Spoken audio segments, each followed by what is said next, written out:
면역력을 기르기 위해서 제일 중요한 건 뭐라고 생각하세요? 면역을 키우는데 가장 좋은 약은 잠입니다. 아, 자는 거예요? 자는 겁니다.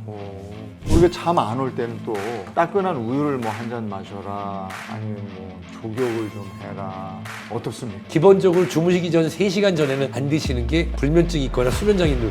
그렇다면 뭘 먹으면 좋냐? 네. 저는 1등이 이겁니다.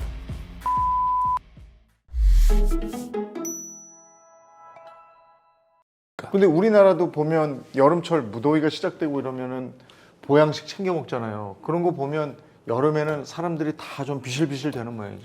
이 면역이 떨어지는 이유가 여러 가지가 있을 텐데요. 예를 들어서 우리가 추운 데 있으면 우리 몸에서 계속해서 열을 만들기 위해서 활동을 하니까 면역체를 위해서 사용된 에너지를 체온을 유지하는 데 쓰죠.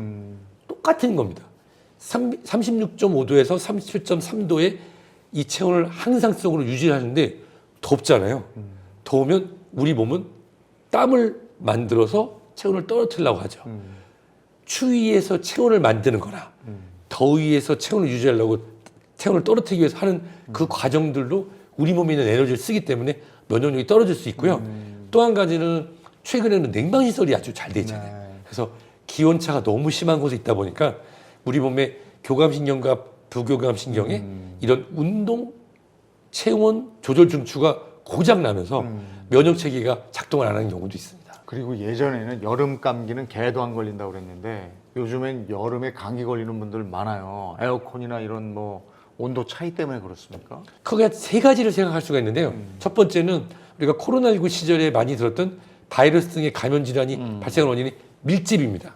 즉 밀집되고 환기가 안 되는 에어컨 틀어놓고 시원한 사람들이 다 모이니까 거기서 감기 등을 일으킬 수 있는 바이러스가 순환되면서 네. 공기를 두 번째는 우리가 기온차가 큰 곳, 네. 더운 곳에 있다가 시원한 곳에 들어오면서 면역력이 떨어지면서 감기가 발생될 수 있는 거. 그 또 하나가 뭐냐면 최근에는 이 감기라든지 인플루엔자가 계절을 타지 않습니다. 특히 2023년 같은 경우는 보통 인플루엔자는 겨울에 유행하잖아요. 근데 2023년은 여름에도 인플루엔자 독감이 유행했습니다. 그래서 이런 바이러스의 특성 때문에도 변화가 되고 있어서 여름에도 감기 환자가 적지 않습니다. 그러면 이 여름에는 또 각종 질환 같은 거, 전염병 이런 것들도 많이 돌던데 여름에 조심해야 될 질병은 뭐가 있어요? 제가 이렇게 말씀드리면 아마 놀라실 텐데 고혈압입니다. 여름에 고혈압? 네. 아, 나도 열받는데 밖에도 열받아 있어서 그러나? 온열 질환 환자분들이 고혈압 환자인 경우가 많습니다. 아, 그래요? 혈압이 높은 분들이 더위에 노출이 되게 되면 혈압이 불안정해서 혈압이 떨어져서 발생하는 뇌졸중이나 오히려 혈압이 올라가서 발생하는 뇌졸중이 발생할 수도 있고요. 그뿐만이 아니라 더울 때 당뇨병도 조절이 잘 안 됩니다. 기저질환이 있는 분들은 특별히 조심해야 되겠네요. 네. 보통 여름에 냉방병 얘기를 많이 하거든요. 네. 근데 냉방병뿐만 아니라 고혈압, 당뇨, 이 콜레스테롤 같은 만성 질환들이 여름에 조절이 더 안 되기 때문에 실제 여름 되면은 주의해야 되는 질환은 만성 관리 질환이 중요하다. 그리고 아까 말씀드린 냉방병도 주의가 필요합니다. 이게 저 면역력을 우리가 기르자 얘기는 많이 하는데 그 면역력을 기르기 위해서 제일 중요한 건 뭐라고 생각하세요? 제가 이래서 도를 못 보는 것 같습니다. 면역을 키우는데 가장 좋은 약은 잠입니다. 아, 자는 거예요? 자는 겁니다. 얼마나? 네. 실제로 이 잠에 대한 연구가 여러 가지가 있었는데요. 8시간 이상 너무 많이 자거나 5시간 미만으로 자는 경우에는 당뇨병 등이 발병할 수 있다는 연구 결과도 있어요. 그래서 보통은 성인 기준으로 해서 약 7시간, 8시간 자는데요. 보통 우리가 면역이라고 하면 그냥 감기, 폐렴 이런 것만 생각하지만 우리 몸에 있는 이 면역체가 암세포도 잡아먹거든요. 정말 존경합니다. 밤에 근무하시는 우리 간호사 선생님들, 그렇죠. 야간 근무하시는 분들. 근데 이런 야간 근무자분들이 유방암, 혈액암이 많다는 것이 또 수면이 부족한 경우에 면역이 떨어진다는 것을 반증하는 예가 되겠습니다. 그러면 잠을 5시간 이하로 잠을 안 들고 너무 9시간 이상 너무 많이 자도 안 된다 그러면 6, 7, 8시간 정도가 적정한 수면 시간인가요? 잠은 최소 밤 11시 이전에 들어가서 6시간, 7시간, 8시간 정도 개인차가 있겠지만 수면을 이루시는 게 건강과 면역을 지키는 데 도움이 될 것 같습니다. 근데 그 옛날에 저 현대그룹의 왕 회장님, 정주영 회장님은 하루에 뭐 저 밤에 자는 시간은 서너 시간이고 그 대신에 차만 탁 타면 그냥 잤다 그래요. 네. 이게 쪼개서 자는 거죠. 이런 건 어때요? 그 부분은 괜찮다고 말씀을 드릴 수가 있어요. 다만 쪽잠 또는 낮잠 시간은 밤 자는 시간에 그런 방해가 되지 않도록 약 15분에서 30분 이내로 주무실 때는 가능하면 편안한 자세로 누워 있으면 좋은데 사실은 뭐 그렇게 누워 주무시기는 어려우니까 15분 이내로 쪽잠 주무시는 게 부족한 수면을 채우는 데 도움 될 수 있습니다. 근데 나이가 들면 특히 갱년기 여성들 보면 저희 집사람도 너무 잠을 못 자요. 막 네. 새벽에 일어나고 그냥 뭐 어떤 때 보면 눈 뻘게 가지고 그냥 드라마 보고 있어요. 새벽 3, 4시까지. 이분들은 어떻게 잠을 좀 자게 할까요? 사실은 오늘 소개해드리고 싶은 방법이 하나 있습니다. 있어요. 네. 버스 번호랑 비슷한데요. 네. 478 호흡법입니다. 478 호흡법. 네. 자, 요거는 일단 4는 코, 4는 코입니다. 코로 숨을 쉬면서 배를 부릅니다. 해볼까요? 시작. 네, 4초 동안 숨을 들이셔서 배를 부풀립니다. 그리고 7초 동안 참아요.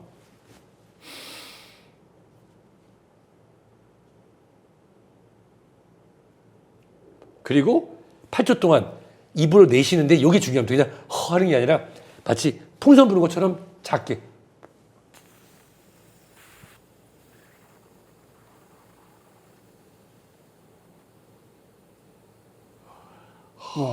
처음에 하시면 힘들어요. 네. 근데 이거 하면 뱃살도 빠지고 좋습니다. 그래요? 생각보다 근데 이것이 갖는 뭐 과학적인 거를 다 설명드리기는 어려운데요. 예전에 무슨 미 해병대에서 개발한 무슨 수면법, 호흡법 여러 가지가 있지만 이 4, 7, 8 호흡법 같은 경우는 일종의 명상의 효과도 끌어올 수도 있고요. 자기 전에 우리가 심신이 스트레스 물질로 혼돈됐을 때 이 호흡을 통해서 우리 내 노폐물을 배출하는 그런 느낌도 가진 동물에 이거 하다 보면 코 근육이 강화가 됩니다. 그래요? 은근히 힘들어요. 이거 하다가 피곤해 자는 거죠. 다시 한번 해볼까요? 네. 해보시고 느낌도 좀 제가 그러면 4 하면 이제 시작해 보겠습니다. 4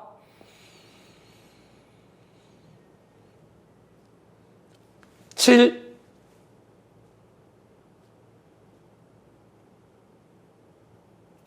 그리고 8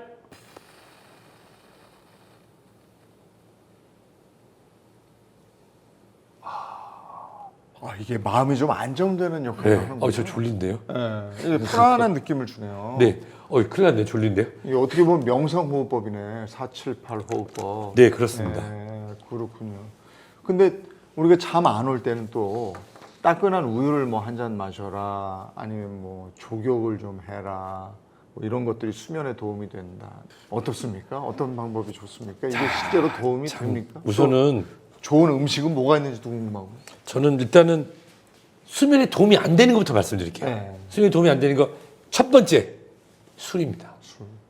술. 왜냐면 우리가 술을 마시게 되면 이 소내에 있는 그 신경을 곤두쓰게 하는 그거를 일시적으로 떨어뜨려서 잠이 오게끔 도와줄 수는 있습니다. 졸려요. 일시적으로. 하지만 결론적으로 그 술 자체가 굉장히 칼로리가 높고 활동을 끌어올리는 거기 때문에 안 되고요. 그 다음에 카페인이라든지 그 다음에 고단백, 고열량 식품, 치킨. 몸에서 열나요. 자다가 열나. 네, 치킨에 네. 콜라. 이게 바로 지금 카페인 음료에 네. 고단백, 고탄수화물. 이러면 이제 잠을 못 자는 거죠. 네. 그래서 참 여름 밤에 제가 맥주랑 치킨을 제가 드시지 말라고 말씀드려서 맛있게 너무 맛있게 죄송한데 네. 기본적으로 주무시기 전 3시간 전에는 안 드시는 게 네. 이 불면증이 있거나 수면장애인들 그렇다면 뭘 먹으면 좋냐? 네. 저는 1등이 이겁니다. 상추. 상추. 상추를 집에서 한번 키워보셨어요? 키워보시면 이걸 상추 이렇게 딱 떼가지고 쭉 하면 하얀색이 쭉 나와요. 이게 락토세린이라고 하는 그런 성분이에요. 이게 멜라토닌 분비도 유도하고 그래서 상추 많이 먹으면 졸린다. 네, 맞아요. 그래서 여름철에 상추가 좋잖아요. 심어 놓으면 집에서 한번 해보면 자라죠. 바로바로 자라가지고 물만 주면 쑥쑥 그거 따서 저녁 때쯤 씹어 드시면 저작 운동을 통해서도 잠이 오는데 도움이 되고요. 또 바나나. 바나나에 있는 마그네슘 등이 또 우리가 이완을 통해서 수면을 도와주고 그리고 호두, 키위 이런 것들도 실제로 트립토판 등이 들어있어서 네. 도움이 된다. 특히 아까 우유 말씀하셨는데 네. 우유를 중탕으로 해서 저지방 우유를 가볍게 데워 드시면 거기 있는 트립토판 성분이 활성화되면서 멜라토닌을 유도하는 것으로 잠을 유도하는 데 도움이 될 수 있다고 합니다. 그렇군요. 지금 멜라토닌 말씀하셨는데 그걸 멜라토닌을 약으로 먹거나 아니면 너무 잠이 안 와서 수면제 복용하시는 분들도 있잖아요. 수면 보조제들. 이런 건 적당히 좀 해도 괜찮지 않아요? 그런데 이제 멜라토닌이라든지 스틸록스라고 하는 졸피뎀 이런 수면제를 찾으시는 분들이 있어요. 졸피뎀 환각제 아니에요? 졸피뎀은 일단은 수면 유도제고요. 이것들이 졸피뎀, 스틸록스 등이 범죄에 이용될 수 있는 부분, 그다음에 의존성이 있는 부분이기 때문에 꼭 의사 처방을 통해서 처방 방법, 기간을 맞춰 드셔야 되는데요. 멜라토닌은 이게 우리가 조금 여지가 있습니다. 왜냐? 내가 이번에 미국 여행 갔다 오면서 선물로 멜라토닌 사왔어 하시는 분이 있어요. 그리고 예전에 뭐 멜라토닌 남대문 가서 사서 먹었다. 우리나라의 멜라토닌은 일반 의약품입니다. 의사 처방을 필요하고 약사님의 관리가 필요해요. 그러면 그게 유통되고 있는 멜라토닌은 과연 뭘까요? 불법이네요. 그렇습니다. 실제로 이렇게 약품처럼 유통되고 있는 거는 불법 유통 멜라토닌 가능성이 크고 최근에 건기식으로 나와서 식물 유래 이런 것들은 일반 식품입니다. 그래서 어떤 기능을 뭐 수면 유도 효과를 100% 얻기는 어렵지만 멜라토닌이 부족하신 분들에게 기능을 우리가 도움을 받을 수 있다고 생각하고 드실 수 있습니다. 근데 멜라토닌은 저도 해외 나가서 한번 먹어봤거든요. 왜냐하면 시차 적응이 안 돼가지고요. 고생을 해서 그거 먹고 좀 자고 이러니까 시차 적응이 바로 되던데요. 그렇죠. 멜라토닌은 그래서 가장 좋은 방법을 말씀드리면 주치 선생님한테 가셔서 이번에 출장 또는 수면 장애 등에 관련돼서 멜라토닌을 처방을 받으시고 그 이유가 멜라토닌은 국내 허가상으로 13주까지 처방을 받을 수 있고요. 그 이상인 경우에는 정신건강의학과 또는 주치 선생님과 상의하셔서 그 계속 복용할지 마실지 결정해야 되지 그냥 우리 이재용 아나운서께서는 출장 가셨을 때 이전에 뭐 그 해외 출장 가서 무슨 중계 같은 게 있을 때 업무 때문에 짧게 한 3일, 5일 이렇게 드신 거는 전혀 문제가 없습니다만은 수면 장애가 지속되는 만성 수면 장애 환자분들이 이 멜라토닌을 매일 밤 그냥 드시는 거는 절대로 추천드리고 싶지 않습니다. 네. 수면 아까 중요성도 말씀하셨고, 근데 이렇게 지금 우리도 뭐 물을 내놓고 마시면서 하고 있는데 이 또 몸에서 수분이 떨어지면 또 잠도 잘 못 자고 여러 가지 기능도 안 좋아지고 이런다면서요. 맞습니다. 좋은 말씀 해주셨던 게 여름철에 더울 때 불면의 원인 중에 하나가 바로 또 탈수증입니다. 근데 탈수를 사람들이 잘 인지를 못해요.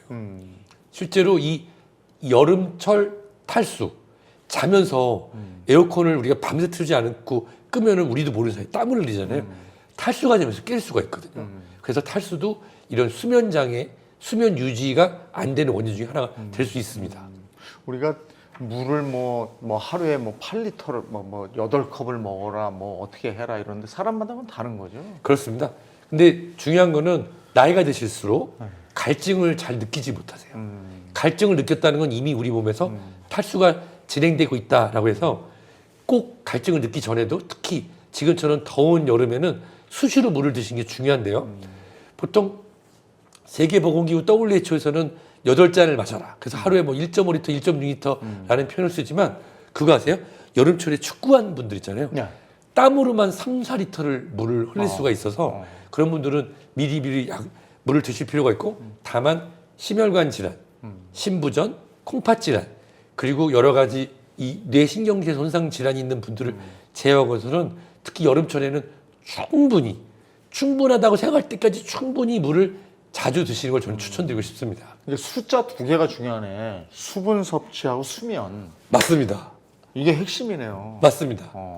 그러면 적절하게 수분을 섭취하고 수면은 꼭 하루에 한 7시간 정도씩 푹 주무시면 면역력에 별 이상이 없을 것이다. 그러네요. 여름철 면역력 네. 키우는데 수면과 수분.